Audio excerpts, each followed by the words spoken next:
జయంతికి విచ్చేసినటువంటి పార్టీలకు అతీతంగా మరి ఎన్నడూ కూడా టేక్మాల్ గ్రామం లోపల ఏ పార్టీ నాయకులైనా కానీ కలిసే పనిచేద్దాం, కలిసే పోరాడదాం అనేది ఒక ముఖ్య ఉద్దేశం ఉన్నదంటే మన టేక్మాల్ గ్రామం లోపలనే మంచి ప్రశాంతమైన వాతావరణంలో ఏ ప్రోగ్రాం అయినా చేసుకుందామనే ఆలోచన గల వ్యక్తులు ఉన్నారంటే టేక్మాల్ గ్రామమే. ఎందుకంటే ఎలక్షన్ వస్తే ఆ ఎలక్షన్ రోజే ఇక్కడొక పార్టీ, అక్కడొక పార్టీ, ఇంకో పార్టీ, అది ముగిసిన తెల్లారేమంతా ఒక్కరు.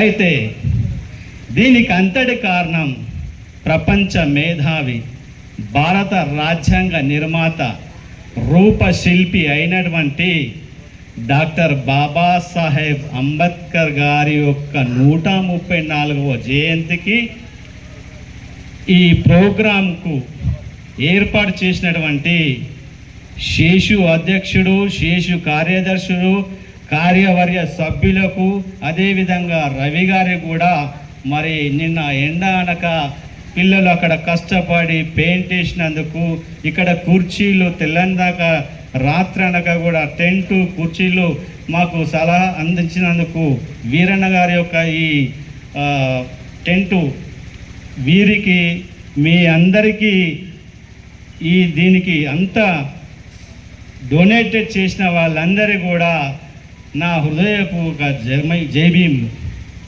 అయితే బాబాసాహెబ్ అంబేద్కర్ చెప్పిందంతా చెప్పారు కానీ నాకు ఏం చెప్పాలి, చెప్తా ఏదో రెండు ముచ్చట్లు. చదువుకోమన్నాడు, మా ఏడీ సాబ్ డిఈ సాబ్ చెప్పిండు, సలీంబా చెప్పిండు, వీరన్న చెప్పిండు, ప్రతి ఒక్కరు కూడా చదవాలి.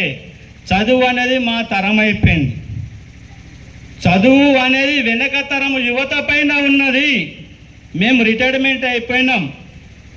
మన వెనుకన్న యువత మీరు, నేను దయచేసి మీకు చెప్తున్నా, మీరు మీ కాళ్ళపై నిలబడినప్పుడే మీరు యువతగా ఒక ఆదర్శంగా నేను ఇక్కడ మీరు నిలవాలని మీకోసం నేను ప్రమాణం చేస్తున్నా. ఎందుకంటే మేము ఎంతవరకు అని గెటానైనాం, కానీ మీరు కావాలని మేము కోరుకుంటున్నాం. బాబాసాహెబ్ అంబేద్కర్ గారికి 4 కొడుకులు ఉంటే ఆ 4 కొడుకులు చనిపోయినాక కూడా గంగాధర్ కొడుకు అనే దానికి చనిపోతుంటే కనీసము ముఖం మీద బట్ట కప్పడానికి కూడా ఆయన జేబులో పైసలు లేకపోతే అంబేద్కర్ యొక్క అనుచరులు పక్కకుండి ఆ అనుచరులకు ముఖం మీద బట్ట తీసుకురాపంటూ జేబులో చేయబెడుతుండు, కానీ రూపాయి లేదు. జేబులో చేయబెడుతుండు కానీ ముఖం మీద కప్పడానికి బట్టకు ₹1 లేదు, కానీ జేబులో చేయబెడుతుంది. అప్పుడు ఆయన ఒక అనుచరులు చూసి రమాబాయి అని పిలిచి, ఇక రండి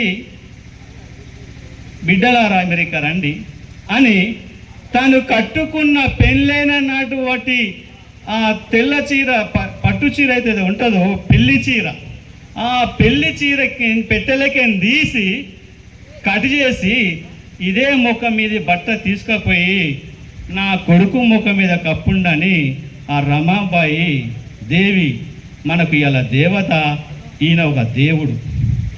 ఆ విధంగా ఆనాడు ₹1 లేకుండా కొడుకులను సైతము లెక్క చేయకుండా, కొడుకులు చనిపోయినా సరే కానీ నా బహుజనులే నా బిడ్డలు, నా బహుజనులే నా సోదరులు, నా బహుజనులే సోదరిమణులు, వాళ్ళ కోసమైనా తన జీవితాన్ని అంకితం చేసి జీవితమే ఎంత ధార పోసిన గనుడు ఎవడన్నా ఉన్నాడంటే డాక్టర్ బాబాసాహెబ్ అంబేద్కర్. ఈరోజు మన స్వార్థం కోసమే మనం బతుకుతున్నాం. ఇక్కడ స్పీచ్ ఇచ్చింది కాదు, ఇక్కడ ఆయన రాజ్యాంగం రాసినటువంటి రిజర్వేషన్ ఫలాలు పొందినటువంటి చాలా మంది ఎంప్లాయీస్ ఉన్నారు. ఆ ఉన్న దాంట్లో నేనేమంటున్నా, స్పీచ్లు ఇవ్వడం కన్నా ఆయన ఆశయాలు మీకున్న దాంట్లో ఎంతో కొంత సహాయం చేస్తూ ఒక కుటుంబాన్ని, ఒక కుటుంబం వెనకబడితే, ఒక కుటుంబము నష్టపోతే ఆ కుటుంబాన్ని ఆదుకోవాలి. ఎవరన్నా రోడ్డు పైన పడి ఉంటే వారికి సహాయం చేయాలి. ఇలాంటి ప్రోగ్రాములు ఏమన్నా ఉన్నాయంటే మీ దగ్గరికి వస్తే ఆయన వల్ల మేము ఎలా ఇన్ని 1,000 50,000 జీతం 10,000 20,000 తీసుకుంటున్నా కదా, అందుకని 1,000 రూపాయలు ఇస్తే నా ముల్లేం పోదా అని నేను కూడా అనుకొని సహాయం చేయవలసింది మన మానవత్వం యొక్క గొప్పతనం.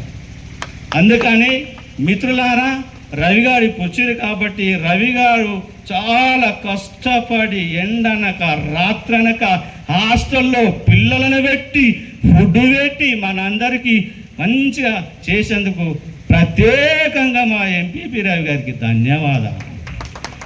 మరి నాకు ఇచ్చిన అవకాశానికి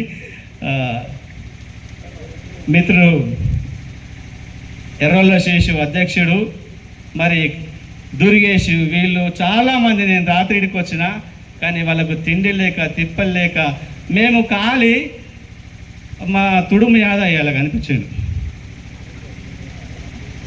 వచ్చాడు, థ్యాంక్స్. అయితే స్టార్ట్ చేసిందే మేము అంబేద్కర్ యువజన సంఘం ఆదర్శ అంతే. అప్పుడు అంబేద్కర్ అంటే వీరన్న పాపన్న పోతే అప్పుడు కాదన్నారు రిజిస్ట్రేషన్, ఏం పాపన్న మనం పోయినాం. అయితే ఆదర్శ దాంట్లో పెట్టేసినాం, ఆడ పెట్టినాం, పెట్టి మనం పిల్లలకు అప్పగించినాం. కానీ మనకన్నా ఈ పిల్లలు ఉత్సాహం చేస్తున్నారు, మీకన్నా వెనుకున్న పిల్లలు ఇంకా ఉత్సాహంగా చేయాలని కోరుకుంటూ సెలవు తీసుకుంటూ జై